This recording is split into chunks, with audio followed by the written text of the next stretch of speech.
हाँ देखिए, ताप मापन के 3 तरह के पैमाने प्रचलित हैं। एक पैमाना है सेल्सियस पैमाना, सेल्सियस तापमापी। सेल्सियस या इसको कह सकते हो सेंटीग्रेड, सेंटीग्रेड तापमापी।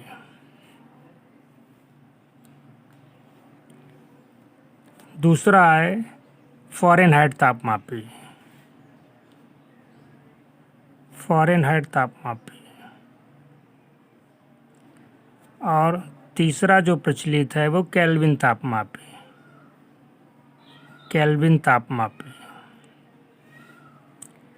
आप पहला सेल्सियस तापमापी, सेल्सियस तापमापी इसे प्रयोगशाला तापमापी भी कहते हैं। इस तापमापी में ताप को हम डिग्री सेल्सियस या डिग्री सेंटीग्रेड में मापते हैं। इस तापमापी में जो लोवेस्ट पॉइंट होता है, अधो बिंदु जिसको कहते हैं, उसे हम 0 डिग्री सेंटीग्रेड तथा ऊर्ध्व पॉइंट जो हायर पॉइंट होता है उसे 100 डिग्री सेंटीग्रेड पर व्यक्त करते हैं। दोनों के बीच की लंबाई को 0 और 100 के बीच की लंबाई को 100 बराबर भागों में डिवाइड करते हैं, 100 बराबर भागों में डिवाइड करते हैं, 100 बराबर खानों में डिवाइड करते हैं। दो खानों के बीच की लंबाई को हम 1 डिग्री सेंटीग्रेड कह सकते हैं कि दो खानों के बीच की लंबाई कितनी डिग्री सेंटीग्रेड, 1 डिग्री सेंटीग्रेड कहलाती है। 100 बराबर भागों में बांटते हैं। ये सेल्सियस तापमापी है। फ़ारेनहाइट तापमापी, फ़ारेनहाइट तापमापी में ताप को हम फ़ारेनहाइट में मापते हैं, डिग्री फ़ारेनहाइट में मापते हैं। इस तापमापी को बनाने में इसमें जो अधो बिंदु होता है, अधो बिंदु या लोवेस्ट पॉइंट, वो 32 डिग्री फ़ारेनहाइट। अधो पॉइंट को हम कितना रखते हैं, 32 डिग्री फ़ारेनहाइट। और जो टॉप पॉइंट या ऊर्ध्व बिंदु जो होता है उसको हम 212 डिग्री फ़ारेनहाइट में प्रदर्शित करते हैं। इस प्रकार दोनों के बीच का जो अंतर होता है 212 में 32 घटाओगे तो कितना आ जाएगा, 180। कितने खानों में डिवाइड करते हैं, इस तापमापी में पूरी लंबाई को हम 180 बराबर खानों में डिवाइड करते हैं। फ़ारेनहाइट तापमापी। तीसरा है केल्विन तापमापी। केल्विन तापमापी इसे परम तापमापी भी कहते हैं। इसमें इस तापमापी में अधो बिंदु जो होता है उसे हम 273, जो लोवेस्ट पॉइंट होता है 273 केल्विन में व्यक्त करते हैं। और जो ऊर्ध्व पॉइंट होता है, टॉप बिंदु होता है, जो जिससे मैक्सिमम ताप मापते हैं, वो क्या है, 373 केल्विन व्यक्त करते हैं। इस प्रकार दोनों के बीच का जो अंतर होता है, 373 में 273 घटाओगे तो इसको 100 बराबर भागों में डिवाइड करते हैं।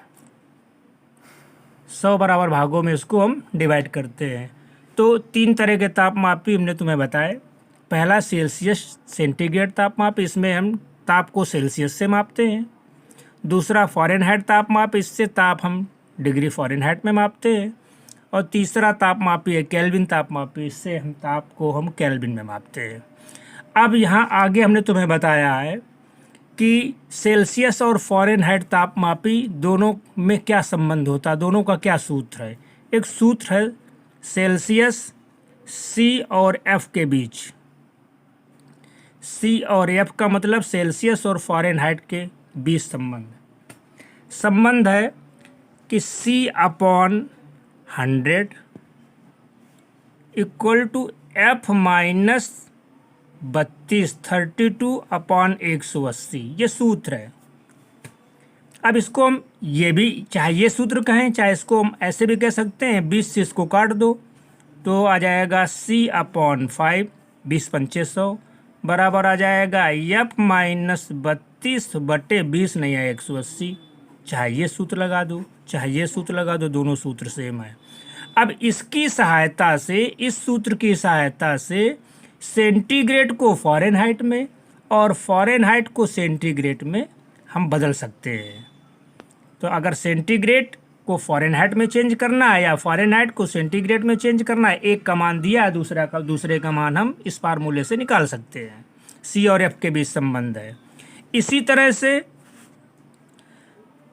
सी मीन्स सेंटीग्रेड, सी तथा के केल्विन में संबंध। सी और के बीच क्या संबंध है? अगर सी को हम केल्विन में, सेंटीग्रेड को केल्विन में या केल्विन को सेंटीग्रेड में चेंज करना है तो एक सूत्र है कि के बराबर सी प्लस 273। अगर केल्विन सेंटीग्रेड ताप दिया है और केल्विन में निकालना है तो केल्विन में निकालने के लिए सी में 273 हम क्या कर देंगे, जोड़ देंगे, तो वो ताप किस में आ जाएगा, केल्विन में। और अगर हमें सी निकालना है, के दिया है, तो इसका एक सूत्र भी बन जाएगा कि सी बराबर के माइनस 273। अगर सी निकालना है, के दिया है, तो सी बराबर के माइनस के में से 273 घटा देंगे तो सेल्सियस में ताप आ जाएगा। और अगर सी दिया है और के निकालना है तो सी में 273 जोड़ देंगे तो केल्विन में ताप आ जाएगा। अगर केल्विन में ताप आएगा तो उसको हम के से प्रदर्शित लिखेंगे और सेल्सियस में ताप आएगा तो डिग्री सेंटीग्रेड से लिखेंगे। तो दो फार्मूले हमने बताया, इस पर आधारित न्यूमेरिकल भी निकाले जाते हैं कि सी को एफ में चेंज करो या एफ को सी में चेंज करो या सी को के में चेंज करो या के को सी में चेंज करो या के को एफ में चेंज करो। इसकी सहायता से, इन फार्मूलों की सहायता से हम तापों का कन्वर्जन निकाल सकते हैं। तापों को एक दूसरे में कैसे बदलना ये निकाल सकते हैं। ये हमने तुम्हें समझाया, सब लोग नोट कर लीजिएगा, ठीक।